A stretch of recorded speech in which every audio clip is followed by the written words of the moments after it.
There has never been more choice for fans of cinema.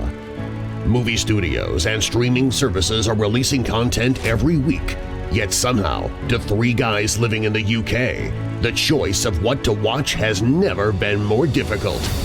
Led by celluloid junkie Dave, industry professional Jim, and sci-fi nerd Fish, the guys chart the rise and fall of the 1990s from the very beginning in a spirit of education, conversation, and wanting to learn as much as possible about what was cool then, what's still cool now, and everything in between. We invite you all to take the journey through the 90s. Repeated. Welcome to the 90s Repeated, the movie podcast where we revisit the best films of the 90s from the very beginning with me, Dave, Jim, Bonjour, and Fish. Are we all doing silly voices? TikTok's been marketing me far-right men telling me that I should put some bass in my voice. Oh, is that Andrew Tate telling you what to do again? Yeah, so I thought maybe I should do it because that's what TikTok wants. Do you do everything TikTok tells you to do, Dave? Yeah. This week, it's March 23rd, 1990, and we're repeating the box office smash hit and one of the highest-grossing romantic comedies of all time, starring Julia, the nicest woman in showbiz, Roberts, and Richard, the sexiest asshole in show business, Gere. It's the one, it's the only. No, that's a lie. It's straight off the Hollywood production line. It's, checks notes, Pretty Woman. Cue the trailer. Welcome to Hollywood. Everybody comes to Hollywood, got a dream. What's your dream? When I was a little girl, I would pretend I was a princess, trapped in the tower, and then this knight on a white horse would come charging up and rescue me. Touchstone Pictures presents Richard Gere. So what happened after he climbed up the tower and rescued her? Julia Roberts. She rescues him right back. Pretty Woman. Released on March 23rd, 1990, and starring Julia Roberts, Richard Gere, and directed by Garry Marshall, brother of Penny Marshall. Did you know that? Director of Big.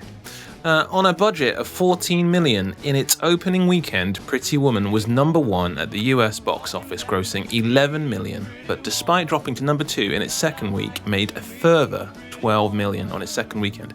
It returned to number one at the US box office in its sixth weekend and was number one for 3 weeks. It was in the top 10 movies in the US for 16 weeks. In Australia, it was number one for 12 weeks. It was number one for 9 weeks in the UK. It has grossed $178 million in the United States and $285 million in other countries worldwide for a total gross of $463 million. It was the fourth highest grossing film of the year in the United States and the third highest grossing worldwide. The film was Disney's highest grossing film ever, surpassing Three Men and a Baby, and remains Disney's highest grossing R-rated movie. Before we kick off, guys, let me just open this can of non-alcoholic beer. And let's play the Name What Was Top of the Charts. Now, this movie only came out 1 week after Joe versus the Volcano, so Beats International was still number one. So I will jump ahead 1 week. Because given this movie was number one for 16 weeks, we can see what was number one the next weekend. So here it goes. First one to guess gets the point. What's the scores on the doors? It's 2-1, Jim. 2-1, Jim. All to play for. Here we go. Oh, I recognise it, I think. Oh, I've got the power. Snap. Oh, Fish has got it. I want to listen to it, don't you? Here we go. Yes, definitely. Play.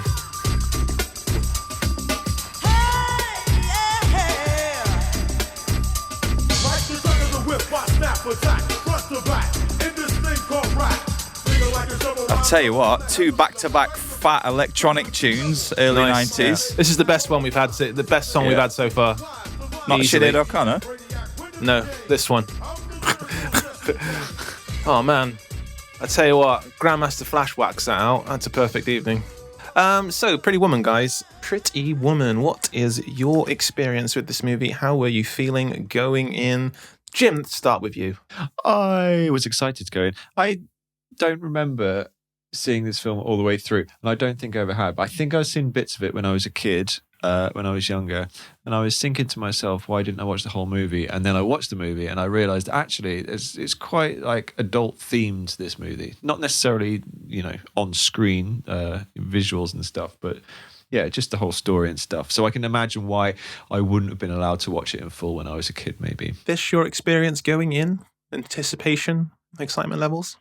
It's one that's cropped up in relationships. It's like, shall we watch Pretty Woman? Sure, okay.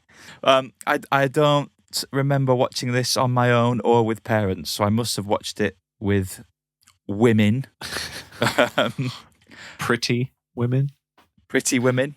Yeah, some of them, yeah.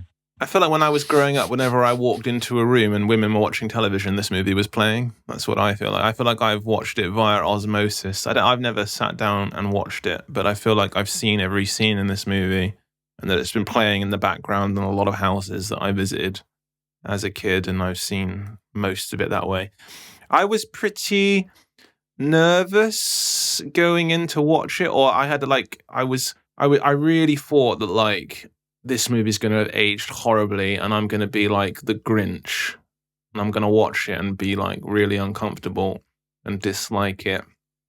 And spoilers, that's exactly how I felt by the end of it. So that's again, we're not being coy anymore. I'm going to attempt to be nuanced in my opinion, which is difficult these days, and maybe as we talk I'll be dragged further away. I did not like the movie, but with caveats that there are lots of elements that I think are very good. But overall, did not like it. Okay. Fish? I'd been worried and nervous about talking about this film. Because, first of all, this is probably the longest delay in recording we've had with any of these podcasts. The reason being that my partner in life, girlfriend, civil partner, whatever label you want to give her, lover, insisted that we watch this together. Okay. Yeah. And I have a couple of quotes from her here. After I said that we were exclusive. Yeah, after I said that we were doing Pretty Woman on the podcast. So first of all, she said 3 white men can't talk about this. So that did you was remind her that I'm fairly tanned? And I didn't Doesn't actually count. mention that. Yeah, no. Yeah, Okay. No. I refuse to other be classed as white. I need the caveat of very tanned, at the very least. Brackets tanned, fine. Yeah. And the other quote was, "You are not qualified to be discussing this." Now, No, I've never liked her. what's now? Does that Where was not she when we were open talking up- about Nightbreed? Okay, yeah, well, she's never heard of Nightbreed. But do I have to be careful here? But do women hold this film in a higher regard than anybody else? Well, let's not talk for all women. It's on a we know sacred one woman that pedestal. seems to No, I do it. won't talk for women. Yeah, I don't want to talk for all women. But it does seem to be this film is clearly for women, isn't it? Well, And I've got to be careful. And this is my opinion, right? In my opinion, this film is for women, and it seems to me that it's held on some sort of pedestal by a lot of women. That this film is sort of the iconic go-to 90s romantic comedy. Maybe not even 90s romantic comedy. Maybe the best romantic comedy of all time. What do you think? Well, first thing I'll say is that I really enjoyed watching this movie, and I actually thought it was a good movie. I don't necessarily think it's a great romantic comedy, but we'll come on to that later. But I think this notion that it's only for women, or at least 3 white guys aren't qualified to talk about it. I think why not? Because I feel like this film is very two-sided. It's about both of these main characters, and it's actually quite from a male and female perspective, I think. Also, I guess from my point of view, saying that 3 white guys aren't qualified to talk about Pretty Woman is like me saying 3 white women aren't qualified to talk about Goodfellas. Do you know what I mean? I personally I personally would be quite interested to listen to 3 women talk about Goodfellas, regardless of the color of their skin, by the way. They could be any color, I don't mind. But if they want to talk about Goodfellas, I'd be interested because it's kind of a different perspective. And I'm curious what different people think about different movies, because I know what I think about it, and obviously maybe I'm coming to this thinking, I know my experience has been that most women do like Pretty Woman, and so there's certainly ones I've met. I think it's just a movie that they've grown up with. It's kind of like asking me, or most, I think a lot of boys grow up with Indiana Jones, don't they? This is like the live action Cinderella, then, isn't it? It's kind of the Prince Charming film that young girls aspire to have that life, do you think? Not the whole whore thing, obviously. Oh, God. Oh, no. Freeze! Woke police.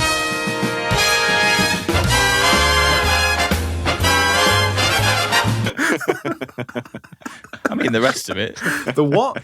The woman of the night, Fish. Come on, be Lady of the respectful. Night. Yeah. Lady of the Night. Not the whore.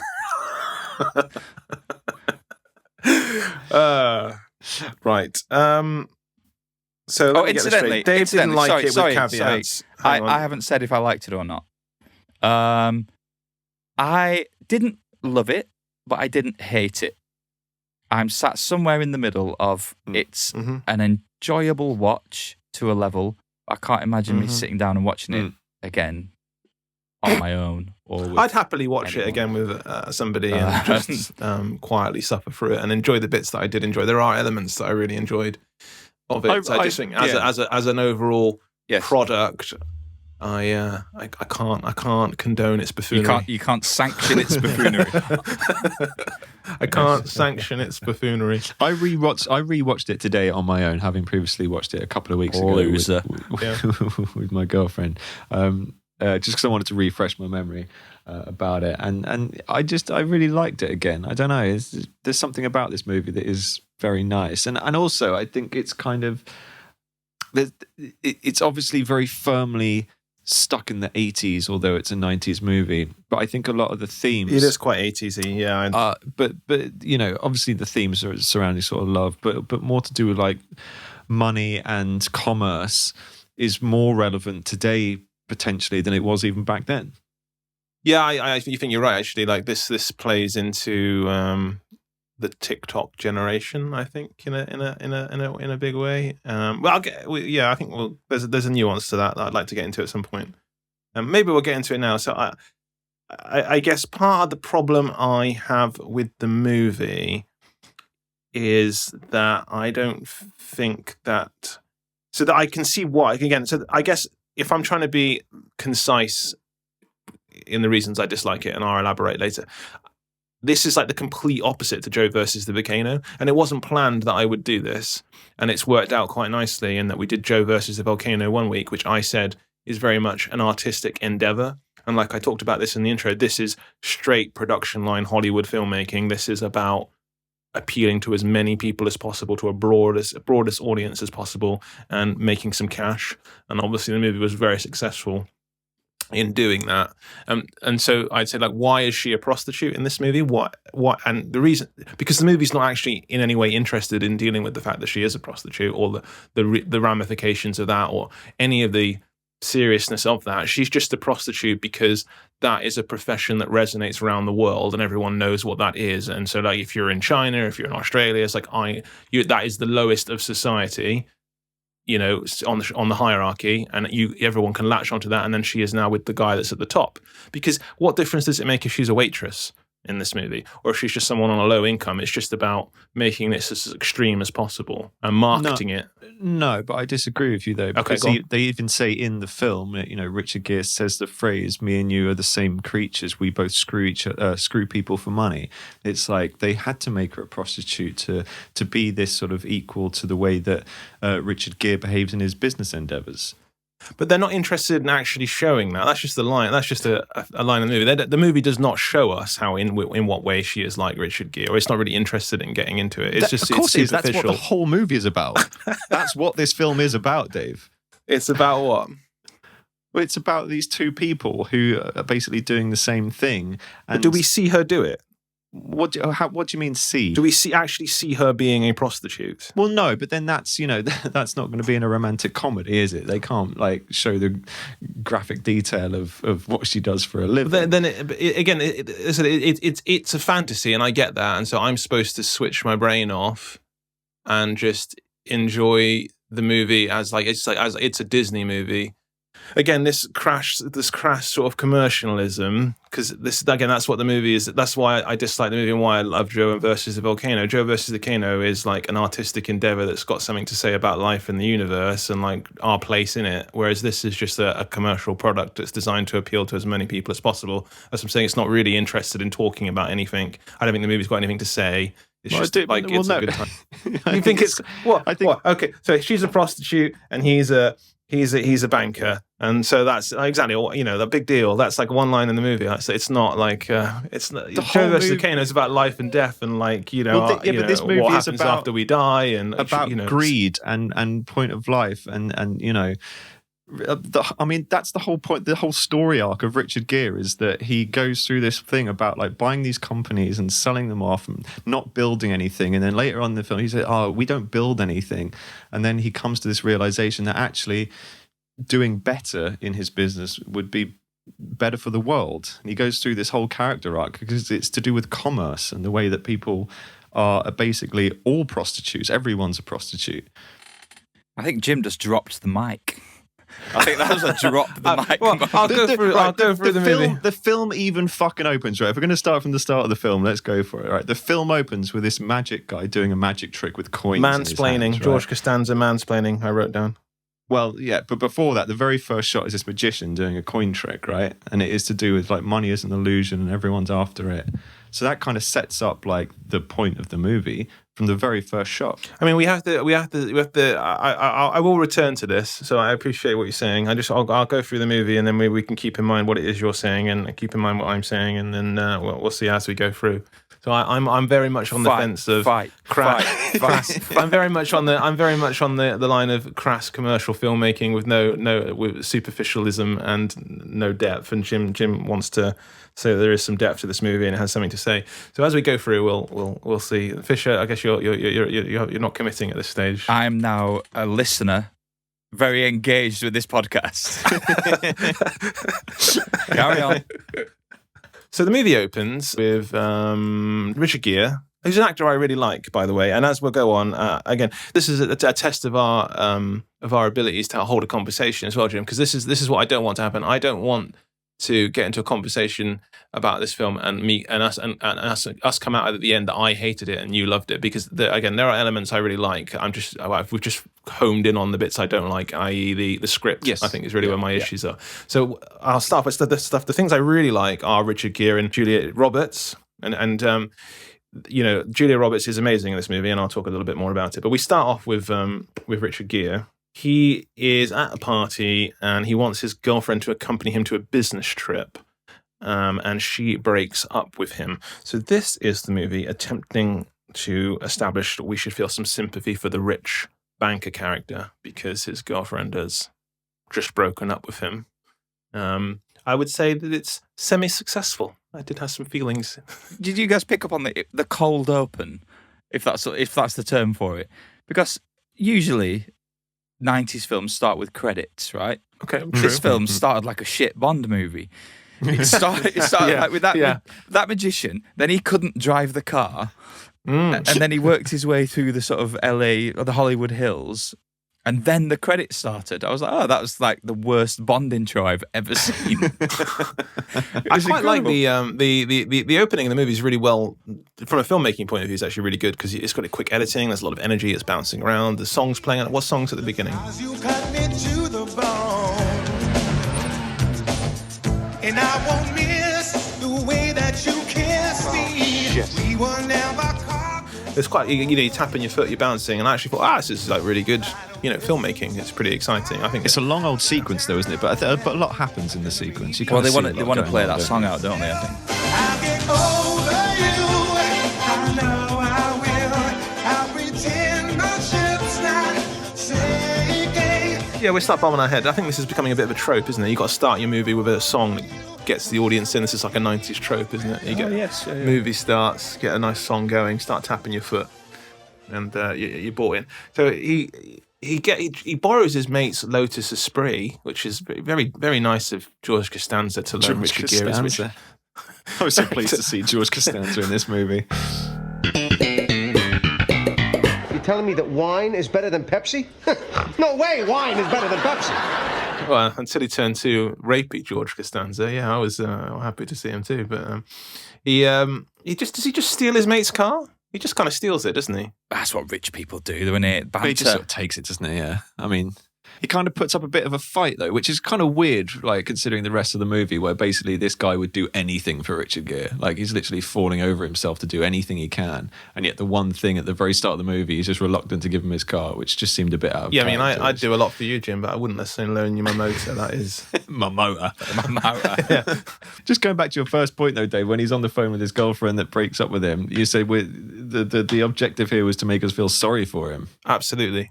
I completely disagree with Jim, you. why is the scene in the movie, Jim? The scene is there because it's the only thing it's the only way we can endear ourselves to this rich asshole. You just think I'm at your beck and call. I do not believe that you are at my beck and call.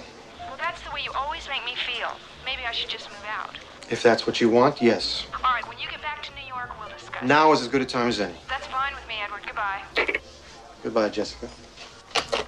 But that's the point. The way he's talking to her, he is a rich arsehole, and that's what you're supposed to take from this scene, is that he doesn't care about women, and that he's just like, palming her off as a another thing that's just in his life. See, now I disagree with that. I think that scene's there to endear the viewer to him, because he's not cheating on his girlfriend, and he's not cheating on his wife. I'll play the single. trump card. So top trumps, throws down the card. I did listen to the director's commentary. So he did say that is why the scene is there. So Garry Marshall on the record saying that scene's in the movie to endear us to him. Oh, okay. That might be why it was put there, but that is not what we take from it, guys. Okay. Yeah, okay. That was the intention of the scene. It's not how we read that scene. I agree, Jim. I agree with you, Jim. That's why the scene is there. I don't feel any. I read the scene as, it's making him out to not be an arsehole. That's how I read it when I was watching. No, he is an arsehole. Yeah, but he's not cheating on anybody. Yeah, he's not cheating. It can't be Prince Charming if he's cheating on people. That's not the only reason that you're an arsehole, though. He's too busy with his work. That's okay, isn't it? He's just a hard worker, man. He's an American. He's living the dream. The American dream. We go straight from this party into the red light district. To the red light district of Hollywood. Hollywood Boulevard. Now, I remember I watched this movie twice, and both times I was listening out for the scene. But I don't think it's there unless I missed it twice. I swore there was a line in this movie where Julia Roberts says that this is only her second or third client or something. Now, did that happen? Or I didn't. It wasn't there. Yes, no, there is an insinuation that she's new. She's new to it. Yeah. Yes. Again, this is what I mean. It's like she's not really a prostitute, guys. She's a prostitute, but she's not really a prostitute. It's only a second. I think, in fact, isn't it that she had one before and she cried the whole time? And you chose this as your profession. I worked at a couple fast food places. Parked cars at wrestling. I couldn't make the rent. I was too ashamed to go home. That's when I met Kit. She was a hooker and made it sound so great. So one day I did it. I cried the whole time. See? She's not really a prostitute, is she? She's not really one. She is a bit, though, isn't she? It's just set dressing. It's What you say, Dave? If you do it dressing. once, it doesn't count. I'm saying Thank fuck for that. Okay. There was a little line I picked up on early on here where she's standing outside with her friend, and another prostitute comes over and kind of tries to intrude on their turf, and her friend starts explaining about the stars on the Walk of Fame. right. And she says, we go all the way up to... And she says a name, and I can't remember the name. And then Julia Roberts corrects her and says, oh, no, it's... and gives her the real name. Besides, she's new. Yeah. Well, I'm old, so go rest up by Monty Hall, Esther Williams. Esther Williams, where you belong. And it was just something, it's a throwaway line, but it kind of reinforces this thing that Julia Roberts' character, Vivian, really enjoys at old movies and TVs. So she knows that actor's name, Nice. It's, not hugely important, but it was just a nice little line. She's intelligent and cultured. Yeah, and I don't have an issue with that. You could very easily go through this whole movie and point out all the ways that it's not realistic, and that it's just not worthwhile. It's not even worth doing, because it would be unfair for me to criticize the movie in that way, because it is a fairy tale, and like I said, it's not a movie that's interested in dealing with the realities of being a prostitute. And in no way is Julia Roberts a realistic depiction of a prostitute, right? It's just not happening. So taking on the level of a fairy tale, which I'm not going to spend this podcast just criticizing the movie for all the ways it's not realistic, because it's a waste of time. And I don't think it's fair to the movie either, because the movie just is a fairy tale. So let's just say it's a fairy tale. Then I guess the reason I have an issue with the movie is that I don't see why she has to be a prostitute at all. I don't see why it benefits the movie. I don't know why it's there. What would you have? Now, Jim's making the argument that it's there because the movie's trying to have some sort of comment on society. I think that's what Jim's saying. Yeah. Well, I mean, the script was originally written that way as well, before it was diluted down. Yeah. It was written as a bit more realistic and a bit more of a commentary, and they eroded it over time. So those themes are there and are quite clearly there. Yeah. I think I would have just preferred this just been a straight, like I said, straight fairy tale romance and just not dealt with the whole prostitute angle. I just don't like that it's there, I guess. It makes me feel a bit icky and uncomfortable. I think it's just in there, but not in there. I think that's why I enjoyed it, though, is because I was expecting a traditional rom-com, and this element of it kind of surprised me and made me think there was a little bit more to it. So that's why I think I enjoyed it, because I was just surprised by it. I think if you took the same movie and made her a waitress, I don't think it loses anything, and I enjoy the movie more. It loses box office. It loses box office, but yeah, because you can't sell it as like, you know, rags to riches prostitute and businessman. Like, but that I think that's the only reason that it's there. Which is again why I'm a little bit uncomfortable. But okay, let's talk about Julia Roberts. We can talk about something that is great. So Julia Roberts, right? Fantastic, amazing, right? I don't know how you watch this movie and don't think Julia Roberts is incredible. And what's really incredible about Julia Roberts, right, and this movie is that she is 21 years old in this movie, and she is fully formed as like an adult performer. Right, you know how like some actresses, I'll name a few, Christina Ricci, Winona Ryder, Jennifer Connelly, they've kind of matured over time. They've started as very young actresses, and over time they have kind of matured into themselves and become adult performers. Julia Roberts comes onto the screen at 21, full-fledged adult performer, and she has not changed in like the 20 or 30 years she's been acting. She's just the finished article. Boom. There. And that's incredible. She was awesome in this film. Yeah. She was awesome. Absolutely amazing. Yeah. Gained her an Oscar nomination, correct? She did get an Oscar nomination for this film. Well deserved as well, I think. Amazing. Listen, I appreciate this whole seduction scene you've got going, but let me give you a tip. I'm a sure thing, okay? So I'm on an hourly rate. Could we just move it along? I had some time to watch, there was a Netflix, I think you mentioned it on another podcast, Dave, something called The Movies That Made Us. And this was one of them, Pretty Woman. And I watched it, and good God, it's interesting. Because it is basically what you just said. The director, is it Garry Marshall? Garry Marshall, yeah. From what I can gather, he sort of said, right, do a funny one, do a serious one, do a dark one, like 3 different takes. And in the edit, they chopped it all together, and God bless the editor. They pulled it out of the bag and made this amazing film off the cuff. It's incredible. Garry Marshall, funny enough, that if you listen to the commentary, he's very Italian. It sounds like you're listening to Joe Pesci to direct the movie. Julia Roberts is really funny. Funny how? Funny how? Do I amuse you? Yeah. How much credit do we need to give to the costume department, by the way? Because this dress that Julia Roberts is wearing, this blue and white number with the white wig, holy smokes. I mean, come on. You'd pull over, wouldn't you? The thing I was thinking, like, Dave, yeah. Just how poorly this movie is aged in terms of style and stuff, because that wouldn't be out of place, like, just walking around the streets of LA now. You know, prostitution aside, I mean. You mean the outfits? It's quite a cool look. I've got no idea. I can't possibly comment on the... I'm not trying to catch you out here. I've got no idea what the going fashion is in LA or.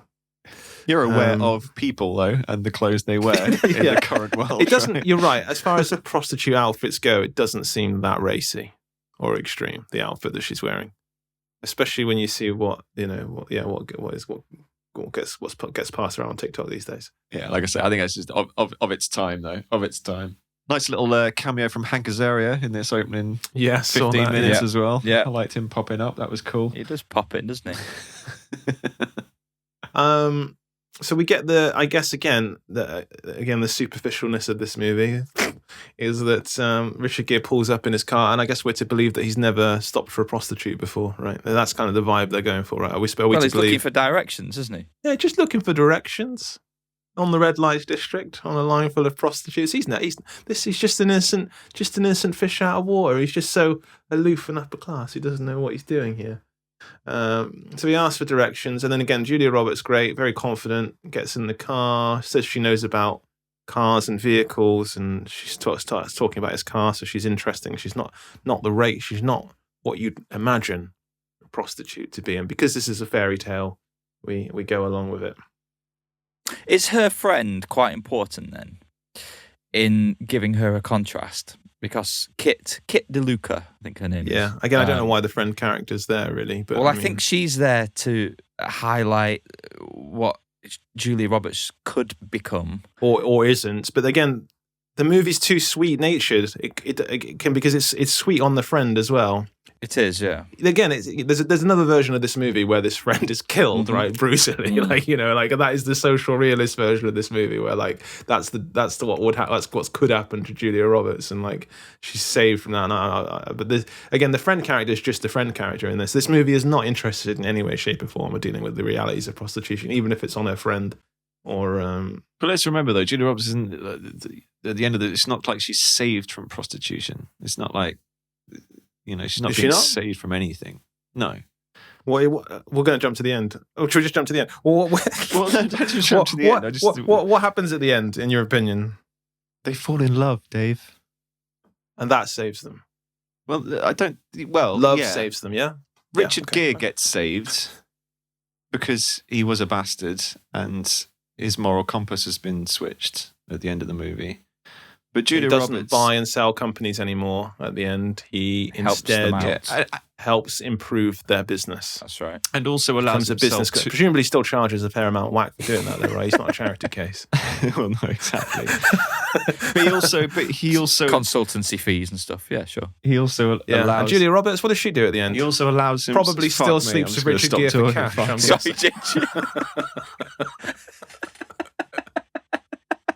Still sleeps with Richard Gere for her own allowance, I'm thinking, by the end of the movie. But, it'd be nice if she got a job in the movie. It'd be nice if she did, at the end of the movie, she didn't become gainfully employed. But we're not actually, that isn't the movie that we see. At the end of the movie, she's just bagged herself a rich dude. Cue the applause, credits roll. I think this... Your analysis of this movie, Dave, speaks volumes about your own personality more than the credit of the filmmaking, I think. Can I just point out again, Love Joe versus the Volcano, and that's what I direct everybody towards, by the way. That was so last week, though, Dave. Come on. Yeah, forget it. And they are two ends. They are two spectrums. Let me tell you, the guys that made this movie, I'm telling you, were just interested in making a commercial product that appealed to as many people as possible. And I can't get behind that, all right? I can't get behind a movie that is... That's why I'm not criticizing the actors, because the actors, I think, do good work, and they create great, lovable characters. But the movie that they exist in is purely a production line, make you feel happy, ABC, don't think about this too much, eat your popcorn, get out, right? And if that makes me a pretentious ass, then I guess I'm a pretentious ass. A little bit. Yeah. But that's why I love Joe versus the Volcano, because it did all those things, and it made me think about life, death, and the universe. Christ. And it had something to say. It had something profound to say. At this point, for the sake of everybody listening, we'll have to agree. You two should agree to disagree. I'll happily talk about the other stuff that's good in this movie. Don't get me wrong. I will. I'm happy to disagree, absolutely. But because there's lots of good stuff in this movie. I'm going to keep bringing up the points that I think argue against it. So. It must have been love, but it's over now. It must have been good, but I lost it somehow. So yeah, my point was going to be, we got a little bit sidetracked. My point was being that Vivian doesn't need to be saved from prostitution. She is a headstrong woman who is doing what she wants to do. Richard Gere does need to be saved from himself, and he also needs to learn how to love properly. Okay, and that is what happens at the end of the movie. And they keep coming back to this thing about him being afraid of heights, right? Which is a metaphor for him being afraid of falling in love. Okay? And later on in the movie, towards the end of the movie, because initially he's worried about even going out onto the balcony, he like sits inside on a chair. And then later on they have an argument and he goes out onto the balcony because he's falling more in love with her. He's less afraid of falling. So that's a big part of this movie as well. So there's a lot more going on than just some stupid fairy tale love story, as you put it, Dave. Jim, I can enjoy this movie as a stupid, dumb fairy tale, switch my brain off, but don't ask me to engage in the movie on any meaningful level, because this idea that being a prostitute is some sort of empowered choice that they're making. Of course it is. Off. Jim, that's not reality. Jim, but mate. Dave, but this is the thing. And this is why when the movie came out 30 years ago, there was controversy about it. Is that a message you want to give to, like, your niece and nephew, that prostitution is an empowered choice that women can make? Absolutely. Fuck. Well, okay. It's not the message I'm passing on to my nieces and nephews. I'll tell you that much. I think the attitude towards sex workers over the last 30 years has changed so much that it does. I don't know enough sex workers. That's the problem, I guess. And the ones I do, I do know are not making it. The ones I do know and the ones I have watched on various documentaries and such, they don't seem like they're making empowered choices. They seem desperate. Do you know what I mean? That's the reality. This movie isn't reality. I can only enjoy it on a superficial level, and I'm not interested in watching movies that are superficial like this. I guess that's it. It's not my bag. Baby. Baby. I love the conflict. This is great. This is fantastic. This is what a movie podcast should be about. Difference of opinions. If we all went, yeah, we loved it. Great. See you next week. True. Okay, so where are we up to? We're up to 5 minutes in. Right, he picks up Julia Roberts. They go back to their hotel. We fall in love with Julia Roberts because you have to. You can't not fall in love with Julia Roberts. He offers £3,000 for her to give her a new wardrobe and to live with him for 6 days. And they do kind of sleep together on the first night they're together, don't they? That's right, yeah. But we don't see it. Yeah. She's a bad businesswoman. There's something wrong going on with her rates here. It's I think so it's £100 for an hour, okay, and then she quotes £300 for a night, and then $3,000 for a week. She could have tripled that easy. Yeah, but she's new in the game, right? She doesn't. Well, maybe that's part of the problem. Yeah, she does initially quote 4,000. Oh, is that right? Yes. He haggles her down. But he would have paid 5. Did he say? No, I would have paid 4. I would have paid 4. There you go. I would have stayed for 2,000. I would have paid 4. I'll see you tonight. Very quickly, we're introduced after this opening scene to Barney, the manager of the hotel, who I will not say a bad word about. This is the movie I'm interested in. This is amazing, brilliant, love it, and I'd watch this all day. Just this actor, these scenes of him and Julia Roberts. Absolutely. This is just a guy who's just cool and is just very tactful. Yeah, isn't he? He's brilliant. My girlfriend made a similar comment. She said, all the peripheral characters in this film are really good. It's the hotel manager. Yeah. It's the guy in the clothes shop. It's the guy in the lift. The woman who helps her get dressed. There's all these fantastic little side characters. I wonder whether this was probably not, but I wonder whether this is a literal Disney influence. You know how Disney films follow this. I can't remember. There was like a film theorist. Was it Prop or Todorov?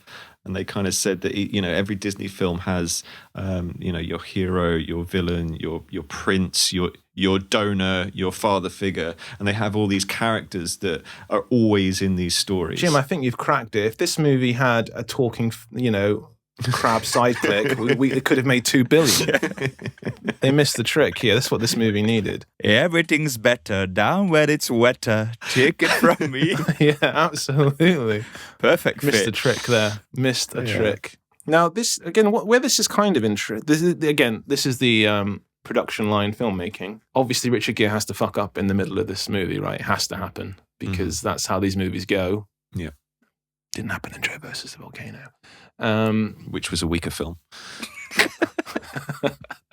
So where does it go wrong, Jim? Where does it go wrong for them? Because it starts off well, they're getting on, they're having a good time, they're falling in love. Where does Richard Gere go wrong? We're flying through, aren't we? It's just at the polo match, isn't it? Where he. Well, if there's something you want to talk about before this polo match, by all means. No. I mean, I want to stop because we have been extraordinarily remiss about not discussing the soundtrack to this film, which is maybe even more key than the script, the casting, because it's incredible, right? Cue the montage. Wild Women Do by Natalie Cole. Fame by Bowie. David Bowie's in this. Nice. King of Wishful Thinking. Oh, this is 80s, isn't it?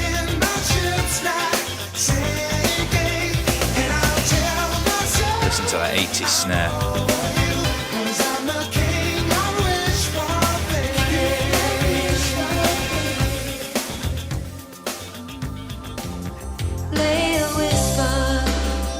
Absolutely iconic. Roxette, It Must Have Been Love. But it's over now. Brilliant. This is great. Real Wild Child. Pretty sure this was in Crocodile Dundee too. The titular song. So yeah, great soundtrack. One of the greatest movie soundtracks of all time. I think it's one of the few that are triple platinum. It is very cool. I mean, it is absolutely immense. And without this soundtrack, I think this film's a very different beast. It drives the whole film. And the weird thing is, it is such an 80s soundtrack because it's technically a 90s film being bang on 1990. I think what makes it 90s is it is firmly in the 80s. I mean, they filmed it in the 80s, obviously, because we're still at I think what makes it 90s is Julia Roberts, isn't it? It's like she arrived in 1990 and then she dominated for the decade. Yeah. Let's talk about that scene where she goes into the shop with the women that won't serve her or turn their nose up at her. One of the most iconic scenes in film. Am I allowed to say that? It's got to be. Absolutely. Sure, you could say it. Well, it is. The Pretty Woman montage spawned however many other montages, didn't it? Yeah. And it's been, satirized so much as well. Yeah. So, classic scene of cinema. Dave's passed out. No, I mean, it's a good scene. Let's go on to. Should we go to the bit where Richard Gere screws up then? So he screws up at the polo match. He happens to mention to, I'm going to call him George Costanza because it's more amusing for me, that Vivian is actually a prostitute. That's right. He didn't know up until this point. He thought it was just a girlfriend. So obviously then George Costanza goes and is a bit of a creep to Vivian. And obviously that makes her upset because he's kind of sold her out. Yes. And she thinks that he's been telling everyone, I think this is the movie where it removes her choice as well, doesn't it? It paints her to be part of her being an empowered woman in this movie is her ability to choose who she sleeps with, right? And the fact that she's not painted as someone who's desperate and needs cash is that she is able to choose and say no. So I think this is why it stings so much, is that then obviously there's the assumption, George Costanza makes the assumption that because she's a prostitute, she'll sleep with anyone because she needs the cash, right? But I think this ties into one of Jim's points earlier on, that Richard Gere, that Edward, is changing as a character because George Costanza is getting pissed off at Edward for making bad decisions and acting differently because he's falling in love and he's becoming a better person. Mm-hmm. And I think George Costanza's acting out against Julia Roberts because he's going to lose money basically. Well, he just treats Julia Roberts really awfully, doesn't he? I mean, he treats her like a whore. He treats her like I said, it's transactional, isn't it? Yeah. whereas her relationship with Richard Gere very much not transactional. Apart from the $3,000. Yeah, and pretty uncomfortable to watch, not pleasant. Yeah, there's a good moment in this where she defends herself, though. The sort of snooty upper class women are saying, So you're the flavor of the month. She's just being testy. Edward's our most eligible bachelor. Everybody is trying to land him. Well, I'm not trying to land him. I'm just using him for sex. I love that Fantastic. little moment. It's great. It's fantastic. Yeah. Again, a comment on the fact that everybody else is a whore just as much as she is. Yeah, So, yeah. You know, yeah. I'm starting to... Dave, you're being ganged up on now. Jim's winning me round. I'm starting to think Jim's got it right. I can't remember whether it's before the scene or afterwards. When they flighted to, I believe, San Francisco to the opera. Does that come after? Oh, I don't after know. That? I don't know. Anyway, I had to fact check myself when I watched this film because Did you do a fact hunt? I sure did. Great. They go to watch this opera, which is La Traviata. And again, I had to fact check, but La Traviata is about. It basically is the plot of Pretty Woman. It's about I not necessarily know if it's a prostitute, but certainly someone from lower society falling in love with a man from high society and vice versa. So yeah, that was a nice little thing I kind of picked up on, but did have to check if I was right or not, and I was. Trivia Bomb. Do you think that the movie paints the picture that Julia Roberts' life is somehow improved by having all these nice clothes and getting to go to the opera? Because I would, again, if I was reading into this movie, which I don't really want to do, because I said I don't think it holds up to much scrutiny. That's kind of the message I'm getting from it, is that like her life becomes better because she gets to have nice clothes and goes to see the opera. I think there's an element of that. Yeah, absolutely. Yeah, she's bagged a rich man, and now she's got the good things in life. I did have this. This is where it starts to become cloudy for me. Bit of a grey area of. You could argue, is she actually in love with Edward, or is she in love with the money and the lifestyle? I think there's an argument to be had there. But I think that along the way, she, as much as, you know, the meals out and the clothes and stuff, there's even a point where she says, oh, let's just stay in and watch old movies together. And in our $10,000 a night hotel room. Well, yeah, but it's the act of what they're doing is more important to the surroundings. And also when she goes to the opera, you know, Edward's taking her for the experience and the feeling that she'll get from it, not necessarily the you know, pomp and circumstance of it. I'm going to keep bringing it up, isn't it? But that's kind of like why the end of Joe versus the Volcano is good, because they give up all of life's superficialness and it's just the two of them together, and you get the sense that they are happy and in love and they are content just to be themselves with each other on some luggage floating in the ocean. If this movie ended that way, I think they'd last 5 minutes. Dave, have you bought a volcano and some luggage? I'm sailing out to sea on some luggage as we speak. I feel like that movie's changed your life. Again, I don't want to read into the movie this way. Don't do it. Just enjoy the movie as crass entertainment as Popsicle. Just enjoy it. Don't read into it. What about the piano scene? Hot. Smoking hot. Not gonna lie, I wrote down this piano scene is pretty damn hot. Yeah, I'm just trying to break up the tension. Yeah, thanks for doing that. I appreciate it. Yeah. This movie neither gets ugly or real. I also wrote that down. What else happens? Well, what do you want though? You want from a fluffy romantic comedy. What do I want? You want her to slit a I want wrist. Joe versus the Volcano. Oh, for fuck's sake. I told you. I want. I want something that has something to say. I am fucking astounded after all the years that I've known you, Dave, and the films we've watched together, the conversations we've had about movies, that you think Joe versus the Volcano has got more to say about real life relationships than fucking Pretty Woman. Are you absolutely blind fucking mad? Okay, other end of the spectrum, right? Game night again, a movie, a game night 2 weeks ago. Again, game night movie. I absolutely love romantic comedy. Love it to death. It isn't. There's no pretense that it has got something meaningful to say. It's just an enjoyable romantic comedy that is fun. If you want light entertainment, go watch Game Night. Yeah. Pretty Woman offends me in the sense that it's pretending it has something to say, but really it's got F all to say. And if it has got something to say, it really morally is uncomfortable and like kind of disgusting, I think. When I watch a movie like Pretty Woman, there's like I've got all these voices in my head, right? I could come on this podcast and just say I could make the argument.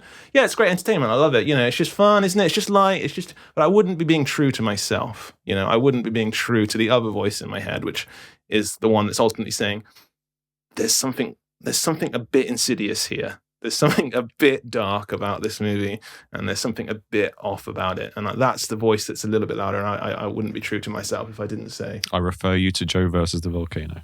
All right, let's carry on. Jim, you can tell how Joe versus the volcano. It's like it's a writer-director, right? Whereas this is very much the Hollywood machine at work. Yeah, I mean that's not a controversial statement. I'm saying like that. No. Clear. The end product. Yeah, I you can't compare the two movies. One's good and one's really shit. So I don't understand. Whoa, hang on. You said you liked Joe versus the volcano. I said I enjoyed watching it and I was intrigued by it. By the end of the conversation, we really have to cut a lot of this shit out about Joe versus the volcano because if somebody hasn't listened to the last podcast, this is going to mean nothing. Well, they're going to have to go back and listen to it, listeners. Right, where are we up to? We're up to the where the Richard Gere made the mistake. Now they have to make up after this. How do they make up, Jim, after Richard Gere's made this mistake? How does he win her back? Well, they have a bit of an argument, don't they? They have a conversation.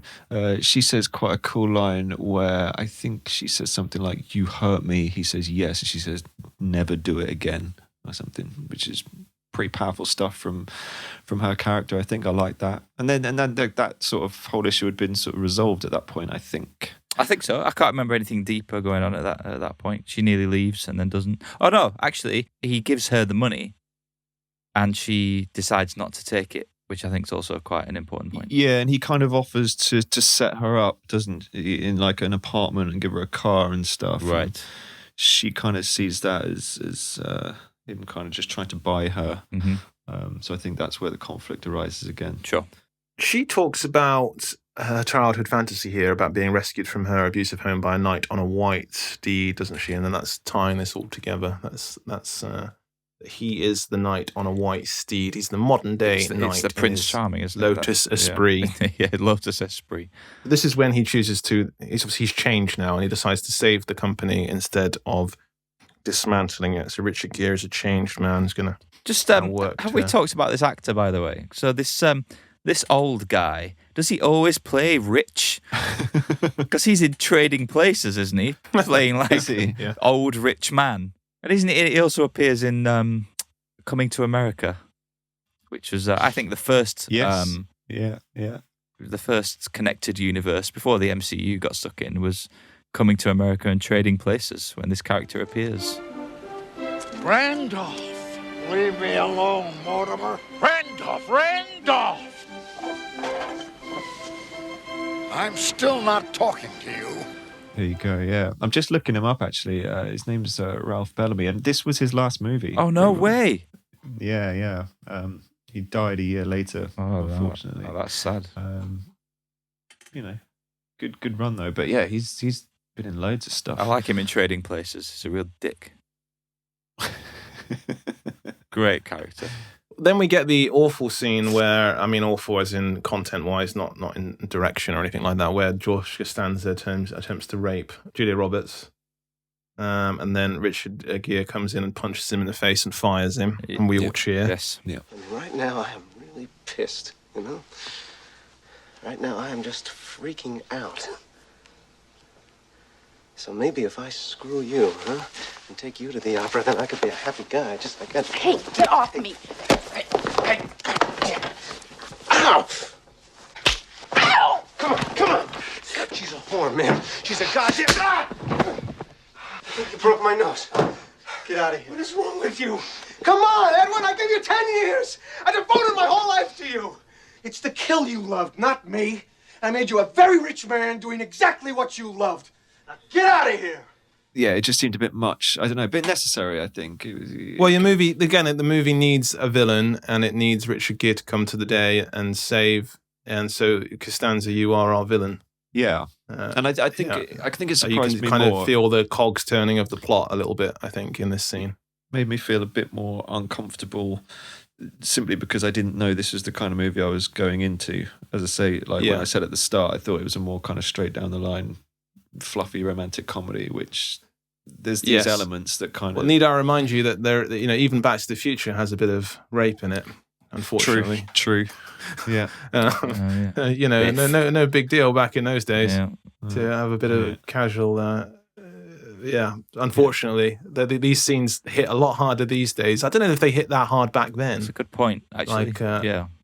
They do. I think they hit harder now. I think so. I don't know why it is. I just feel like because we understand the ramifications of these things. I don't know if it's as an age relevance there. If a 12-year-old. I think it's just because I think we're all just a little bit more educated and tuned in. I like to think that that we're just a little bit more aware of the impact and the emotional trauma of these things. Absolutely, yeah, yeah. And we're just sensitive guys, right? And that's a good thing. I'm just a sensitive guy. I cry at the movies. I'm just a sensitive guy. I'll cry on your shoulder. We'll watch a movie and I'll cry when it's over. I'll cry and cry and cry and cry and cry and cry and cry and cry and cry and cry, 'cause I'm a sensitive guy. Sorry, that's a McBustard song. Skip to the end. Skip to the end.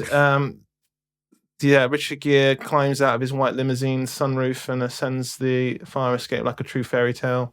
Yeah, overcome his fear of heights. Overcome his fear of heights. Very well, very good. Yes, because it's a fear of falling in love, which is a nice read and not one I picked up on. So full credit to very good. Sick reference though, bro. Oh, thanks, bud. Dude, your references are out of control. Everyone knows that.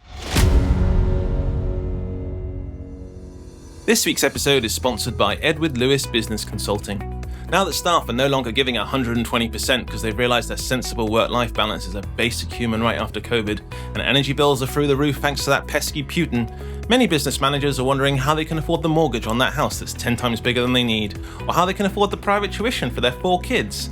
If there's no light at the end of your tunnel, look no further than Edward Lewis Business Consulting. Edward Lewis had 10 years' experience in the mergers and acquisitions business, ruthlessly cutting up businesses and selling on the pieces for profit, before his once-in-a-lifetime experience with a prostitute with a heart of gold sent him down a different path, one of a more altruistic nature. A charity! No, I'm joking. Edward Lewis will turn your failing business around. For the small fee of £75,000, you can save little Timmy's dreams of being a doctor, or Sally's first Mercedes-Benz at her Sweet 16 party. Edward Lewis Consulting. Call now. All fees are non-refundable. Any successful business guarantees 10% of future profits to Edward Lewis Business Consulting. Put your feet up. Get yourself a cup of tea. It's time for categories. The first category, best line from the movie. Jim. I liked avoid the steaming divot. That made me chuckle. I like that when they go to the polo field. They start... Because I'm going to have to find the fucking thing and cut it in. Avoid the steaming divot. They go back onto the polo field to shoving all these divots on the floor. Oh, that's right. And then the announcer just in the background just says, Only one word of advice. Avoid the steaming divot. Avoid the steaming divot. Wow. Yeah, I like that. Dave, don't quote something from Joe versus the Volcano. I also, just as another one, just in case you want to put it in, there was that line I already spoke about, you hurt me, don't do it again. Yeah. I think she just says it with such power. It's amazing. You hurt me. Yes.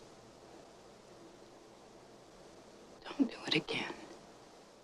Shall I throw mine in, Dave, while you ever think? Yeah, go on. Kit DeLuca, Vivian's friend, who we've barely mentioned, really. She has a superb line in this when she's at the hotel lobby. 2 old people are looking at her. And she turns around and says, $50, Grandpa. For 75, the wife can watch.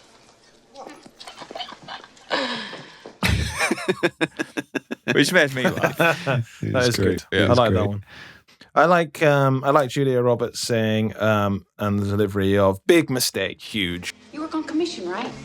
Yes. Big mistake. Big. Huge. I have to go shopping now.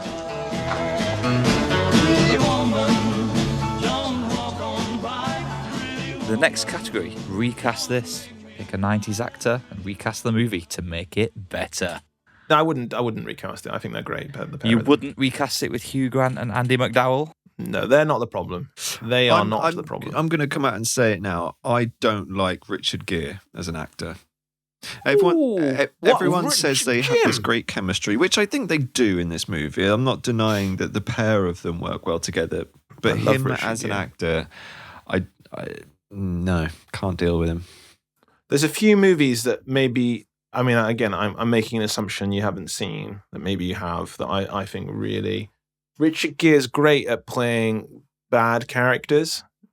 So you maybe have not seen him play bad characters, but when he does, he's really good. Some really excellent Richard Gere movies. My favorite one he's done is a movie called Arbitrage. I love Arbitrage. Fantastic What's movie. that word, so Dave? if you get the chance to see Arbitrage. No, sorry. What is it? Arbitrage.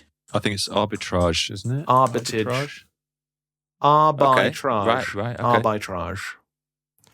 Fantastic movie, and it's basically Richard Gere playing this part. I don't really want to spoil the movie, but he does a very, very bad thing halfway through the movie and covers it up. And you spend the movie thinking, is he going to get away with this? It has to be said, actually, I don't know much of Richard Gere outside of this film. No, and I don't think I do. The only thing I've seen him in is the Jackal with Bruce Willis. Is that where he has long hair? I've got an image of Richard Gere with long hair. Yes. Does he have long hair? Yeah, I think he does. Right. Wasn't he in prison? They get him out of prison. Yeah, maybe that's right. To track down Right. Bruce Willis, maybe. I can't remember. Okay. I don't know. Well, I think he's great at playing with the persona he's established in Pretty Woman. So in some ways, I'm very thankful of Pretty Woman's success and Richard Gere's place in it, because he's played with that image to such a great effect. So there's another movie I love that he's in. It's called Brooklyn's Finest, where he plays a dodgy cop that I'd recommend. And also great in Primal Fear as a lawyer to Ed Norton. I mean, that's him playing to type, though, not doing anything Now, against Dave, type there. Because you know a lot about this stuff and spend too long on the internet, can you give us the scoop on Richard Gere and what happened to his career? Because he seemed to be riding high at one point and he doesn't seem to do a lot anymore. So he's famously a Buddhist. Is he? Probably the most famous Buddhist in the world, I'd say. Outside of Buddha. So I'm not sure he has the same love and desire for acting as maybe he once did. I think he's very choosy about what he does. I don't think he's had like a series of flops. No, but or anything. I mean, I think he should maybe have been less interested, more of an activist. Than are we going to mention the hamster story? Do you want to talk about that? Talk about that. I don't really know. Do you want my take on it? So basically, there was in the early days of the internet, Fish. You probably don't know what we're talking about, do you? I've got no idea what you're talking about right now. When we were kids, there was a rumor that Richard Gere had to go to the hospital to get a gerbil taken out of his ass. Now, I grew up on the East Coast. My friend Eddie grew up in California. He heard the same story. I was like, this is the same goddamn rumor. Like, how did this rumor get across the country with the same age? Right. No internet. The rumor made it all the way across the country when we were in high school. So was it true or not? Probably not. I think you get a gerbil out yourself. You don't need to go to a hospital. You know, that is not worth the embarrassment. You'll take some time and go to the store and buy some tweezers. Someone wronged him, didn't they? I think so. That rumor. I just wondered if that did actually have any, real life impact on his career. I'm sure it must have. Yeah. But next category. Kill the lead. How on earth does this work? Now, I think this is where Dave comes into his own now. Movie. Yeah, if the Richard Gere dies halfway through the movie, far more interesting, and then probably, it breaks it away from its genre instantly. It becomes a more interesting film. Where does the movie go from there? I mean, maybe she finds she falls in love with George Costanza. Somebody else. She falls in love, not with Costanza, but maybe she realizes that this relationship is ultimately superficial and finds real love. Kill the lead blatantly doesn't work, does it, in this film? It's just no, it doesn't work in this movie. You can't do it in this movie. It's a more interesting movie, though, right? Which is why we have the category. Yeah. It's to prod us into thinking, would this movie actually be more interesting if that happened? And yes, it would. The next category, which is one that we've continued pushing through despite being absolutely bonkers, is food from the movie. Now, I have to say, Out of all the movies we've done, I think this film has the most food out of any of the movies. Yeah. So come on, guys, food from the movie. What do you want to eat? Because we've got one of those flying snails. We've got flying snails. We've got champagne and strawberries. Come on, what's it going to be?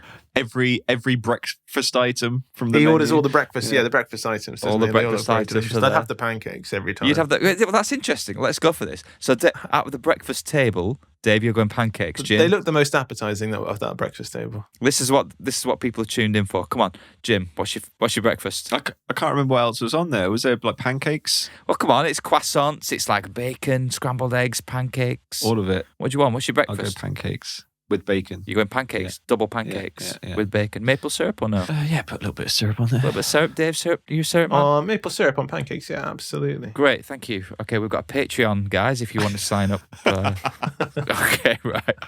The next category. This is going to be an interesting one, actually. Musical number. It doesn't need it, does it? Yeah, it's given that the soundtrack is so intense in this film, it sort of feels like it'd be redundant. Yeah, I'd agree. Unless Julia Roberts had a banging voice and she could knock out a tune. I'm guessing if she did, they would have put it in But there. she sings Prince in the bath. Sings Prince in the bath. Edward does a little piano. Oh, he does, actually. Solo, which is quite nice. And that's a bit of trivia. That's his own composition, Richard Gere. That's his song that he's playing there. Ooh. Trivia bomb. Dave, this is your one. You take point on this. The Bechdel test. Does it pass? I don't think it does it? I think it does. I think it does. Kit DeLuca and Vivian, I think, talk in a nightclub about not taking drugs. Oh, okay. For a reasonably significant amount of time. I feel like the friend character is well established, and she's got a good character, and she talks to Julia Roberts. I was just wondering, did they talk about something other than Richard Gere? I didn't remember. I think absolutely, yeah. They talk about money, rent, issues, yeah. I mean, I don't think this movie is. I wouldn't criticize this movie for not being. Let's jump to what's not woke. Let's go straight to it. Okay, the male gaze element of the movie, like Dave just said, there's not a lot of. I think there is. Well, in the script, I think there is in the filmmaking. Yeah. Sorry, in the script. Yeah. But in the. Sorry, I've got to stop. What's this term you're using? Male gaze. So who's behind the camera, Fish? So when we talk about male gaze, we're talking about where is the camera looking. So the camera is lingering on her a lot, isn't it? So it's like the meal feels it feels like it's the cameraman is a male looking her up and down. Okay. Absolutely. I mean, the opening shot of Julia Roberts starts on her ass. Right. Yeah. Okay. But she's not. So I'd say she is sexualized, but she is not just a sexual creature in the movie, right? She's given a personality. Well, absolutely, no, and and this sort of brings us to the other point is that when we were talking about the Bechdel test, that's always a test of are women given enough representation. I think this film is almost the polar opposite of that. It's gives a lot to the women and female empowerment, but I think they sort of damage that by too many of these female gaze shots in the movie.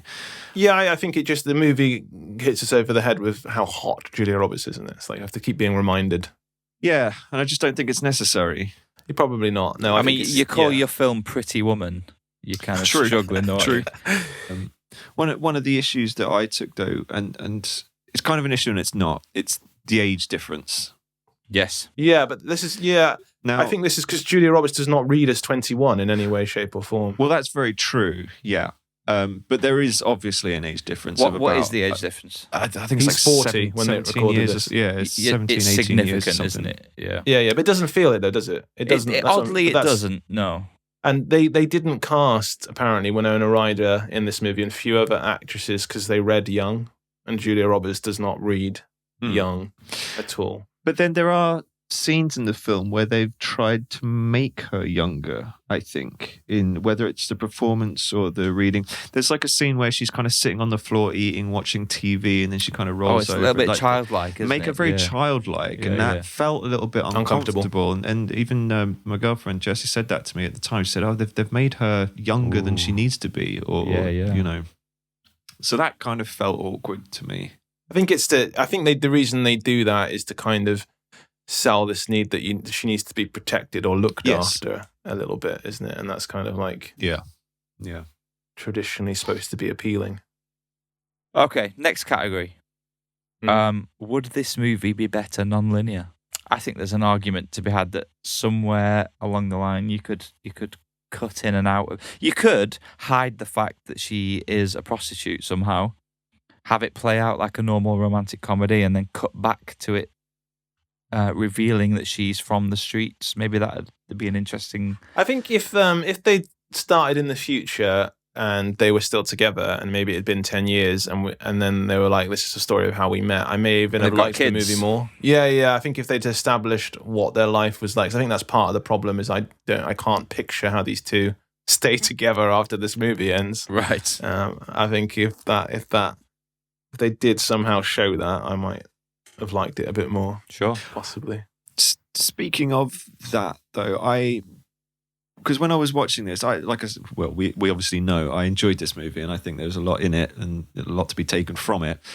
I was thinking it would have been nice at the end had they not have gotten together, and there would have been them just go their separate ways, having learned a lot about themselves. Okay, Jim, we're onto some meat now. I'm going to latch onto this. Why is it better, Jim? Well, just because it just made it a little bit more interesting, I think. Because obviously, them getting together at the end is the inevitable ending to the movie, isn't it? And it is the ending of every romantic comedy generally. But I think if they were to not get together, but still have grown as people and then move on into their lives, like that would have been a little bit more interesting, I think. Definitely more interesting. In one of the original endings, I think, which was even storyboarded. They don't get together in the end, and she throws the money at his car while he's driving away, leaving her on the streets. She goes and fucks George Costanza. Then she goes and bangs. Oh, terrible! Yeah. Don't even go there. It's a mess. What is with these people? Yeah, sleep with the hooker. Why not? What is with all these pretty women? I think we've established that none of us can do Seinfeld impressions. No. That was like Christopher Walken doing Seinfeld, wasn't it? It's a message I can get behind, Jim. If she decides that actually, I'm not with this guy. I don't want to. This isn't the life for me. Sure. I've got a question. Does another movie do this better? I'll tell you what, because it's quite obvious what I'm going to say. I will name other. If you say 90s Joe movies. versus the Volcano, I'm going to hire a nutter from Parkhurst to come down there and snap your legs. I will list some. I will list some other 90s romantic comedies that I prefer. To this. Go. Clueless. Great. 10 Things I Hate About You. Oh, you're just tickling the 90s, though, aren't you? There. Yeah. When Harry Met Sally. There's Something About Mary. There's another one. Oh, Jesus. I mean, Love Actually pisses on all of these. Is that? I don't think that's 90s, is it? No, it's not. I don't give a shit. It's the best romantic comedy of all time. I mean, I'd take Love Actually as well, yeah. Excellent. I feel like Love Actually, albeit is a very good movie, it's more of a it's a great romantic comedy, but it's more of an ensemble. I don't know. It feels like it's in a different genre to me. I know it's not. I think it's a different genre. But I think it's quite. It's in a genre all of its own. Exactly. Completely it's quite a unique unique movie, isn't yes. it? It's in that. It created that genre, didn't it? Of like the mini ensemble movie, because then you had like Valentine's Day, New Year's Day. Well, they're all kind of in that mold. Also aren't they? directed by Garry Marshall, right? I don't know. Maybe. I think so. I think Not my area of expertise. The director of this movie then went on and made those two movies, and I don't know if they did very well. I don't think. But they had these huge ensemble casts, and they were kind of a Love Actually rip-off. But Is there another kind of rich Prince and the Princess rags to riches story? There must be others. Well, I'm sure outside there of are. Pretty Woman and Cinderella? It's a good question. Okay. There are Hang on. love stories. Is Notting Hill the inverse of this movie? Yes, it is, and much better. Yes. Obviously, also featuring Julia Roberts. No, I think Notting Hill is the same. Again, that's what I mean. Like Notting Hill is the same movie, and I like it because it's dealing with all the same themes, but it's not to this extreme level where it's prostitute businessman. It's just guy on a semi-successful salary and a woman. It's not that's guy. millionaire, It's yeah. not guy on a. He lives in Notting Hill, doesn't he? But he's not loaded, is he? He must be fucking. I mean, loaded. he is by lives in Notting our Hill. standards, but he's not in the context of the movie. He's obviously his wealth is disproportionately less to the woman. Okay, I'll take that he's, point. he's involved in. But again, it's that you don't lose anything in that. That's what I said. That's all it needs. It just needs that disproportion in life standing. That's all it needs. Sure. And that's why that works. Making it so extreme as this movie doesn't add anything to me. But I've said it already. I've argued this point. Anyway, next one. I do like that as a little sort of subgenre, though, like rags to riches story. I mean, there's plenty Love of those, stories. isn't there? Notting Hill is the one I was thinking of. I think when I was thinking there is another one, I think it was Notting Hill. Which is, you're right, and I didn't even think of Notting Hill as an inversion of Pretty Woman, but it totally is. Yeah. And the casting of Julia Roberts is really on the nose. I didn't make that connection until now, so that's a good call out. Sick reference, though, bro. Oh, thanks, bud. Dude, your references are out of control. Everyone knows that. What would you want from this movie, memorabilia-wise? None of it, man, because I'm not a crash commercialist. I'll take the Lotus Esprit. Yeah, Lotus Esprit, probably. back to watching this with my girlfriend. Apparently, and I was not aware of this, the brown polka dot dress that Julie Roberts is wearing during the polo match is still, to this day, mimicked, copied, and absolutely everywhere. To the point where I checked it out, and on a Ralph Lauren website, approximately £265, you can buy something that approximates that dress almost exactly. And I had no idea that brown polka dot dress had somehow cut through time and space and was still relevant today. And if you Google now, listeners and fellow lovers of the podcast, 90s brown polka dot dress, you'll see a plethora of results, I imagine. So purely based on that, I'm going to have the brown polka dot dress.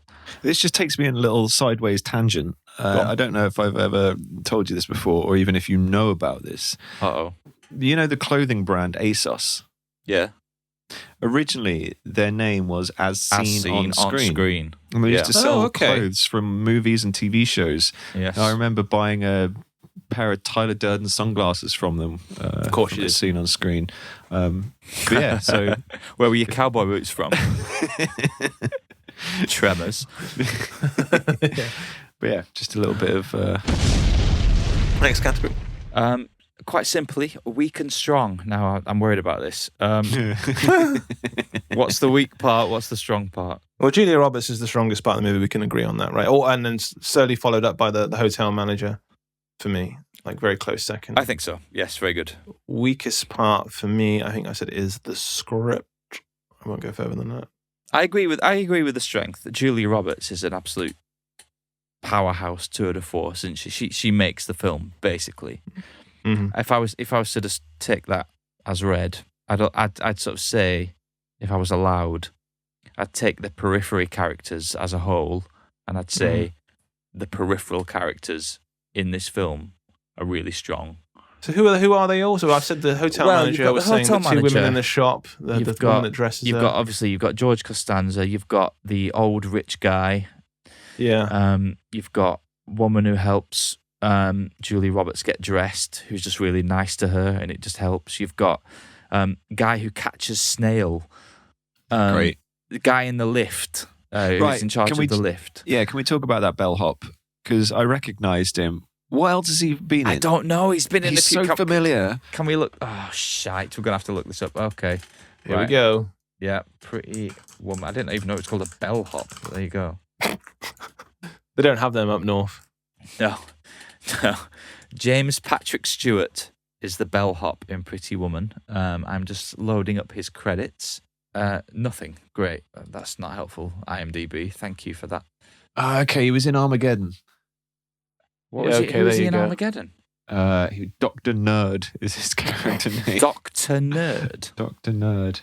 He was in, interestingly, we haven't discussed this, Julia Roberts and Richard Gere reunited in 1999 for the film Runaway Bride. Yeah, that was kind of like a semi-sequel to this movie. Yeah, and I think they brought back a lot of the cast. This actor is also in that, yeah. Yeah, they tried to bring back as many as they could. It was like basically, because Héctor Elizondo's in it as well. I haven't seen it. Manager. I haven't seen it. Okay, good. Glad gripping stuff, guys. Yeah. So, Jim, what's the worst part of the movie? The ending. You didn't want it to end. The ending. Yeah. Just when it ends. Sad. Single tear. When it ends and Jim's returned to the cold, harsh reality. Yeah. That is life. Yeah, okay. What's the next category? Remake, sequel, or Paul Feig gender swap. We've already got a gender swap. We've got a gender swap. You understand, like, there's no way this movie gets remade, right? Like, impossible. You accept that, right? There's no way. I think that is fairly accurate. It would get slammed if this was to be made. The thing is, though, it's not like, oh, it's this product of the 90s, and like this movie was kind of controversial then. Like, people knew it was problematic then. Like, a lot of actresses turned it down, said they didn't want to do it. Like, it's, I think Daryl Hannah turned it down. Good. So like, and a lot of critics at the time, and then again, they're criticizing it for different reasons than I'm criticizing it. By the way, they just the idea of glamorizing prostitution. A lot of people had an issue with, or not treating it seriously, which is not the reason I dislike it. I in fact, I said again, the one thing I want everyone to take away from this podcast, if you've listened and made it this far, is that I don't want you to come out of this podcast thinking Dave doesn't like Pretty Woman. That's not true. No, that's not. Dave didn't understand Pretty Woman. That's what we need to take away from this. I acknowledge that Pretty Woman is a enjoyable movie and it is fun. I just think if there is a message behind it, it's not a message I like or can get behind. So I said, Jim wants me to sometimes think that there's a message in this movie. That's where I'm like, ooh, if there is, it's not one I particularly like. But I can choose to switch that voice off, drown that voice out, and just go, it's just a fun, bouncy Disney movie, and I enjoy it. Yeah.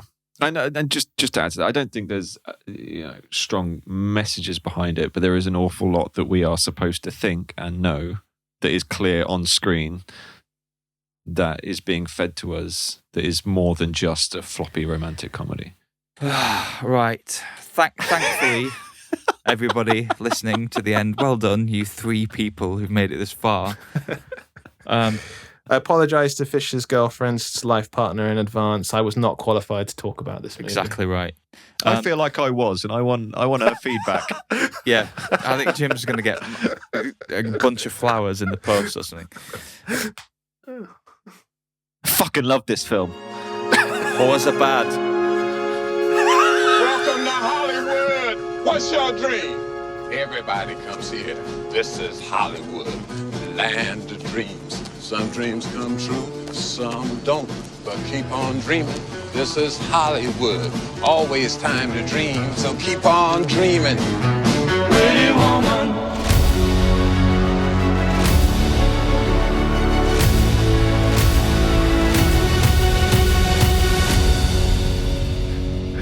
Good Lord. Ooh, good Lord. That was a different kind of episode, wasn't it? That was amazing.